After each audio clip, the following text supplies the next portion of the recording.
La lutte contre l'insalubrité et les embouteillages, principalement sur le boulevard Lumumba, au centre des préoccupations du Premier ministre Matata Ponyo.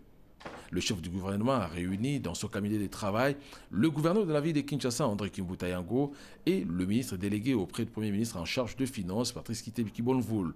Au menu de la rencontre, redynamiser les acquis de l'assainissement de la ville de Kinshasa. Pour ce faire, il a été convenu que l'expérience de la commune de la Gombe en termes de la lutte contre l'insalubrité soit également étendue dans d'autres parties de la ville de Kinshasa. Innovation tout de même. La taxe portant sur l'assainissement et conformément à l'édit de la ville-province de Kinshasa sera bientôt d'application dans la commune de la Gombe. André Kimbuta précise. Donc nous commençons d'abord à appliquer cette taxe dans la commune de la Gombe.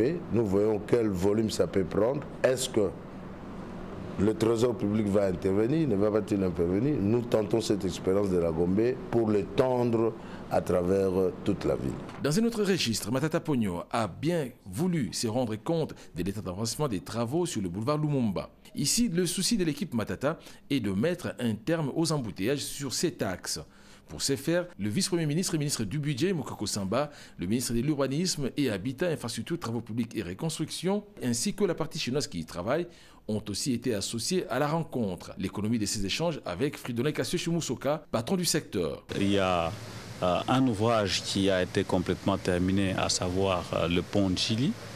Il y a un ouvrage qui est en cours et qui va être terminé d'ici la fin du mois. C'est le pont Ntsanga. Il y a un viaduc qui est en train d'être construit, de manière à ce que d'ici la fin de l'année, ces viaducs soient terminés et le pont Matete aussi terminé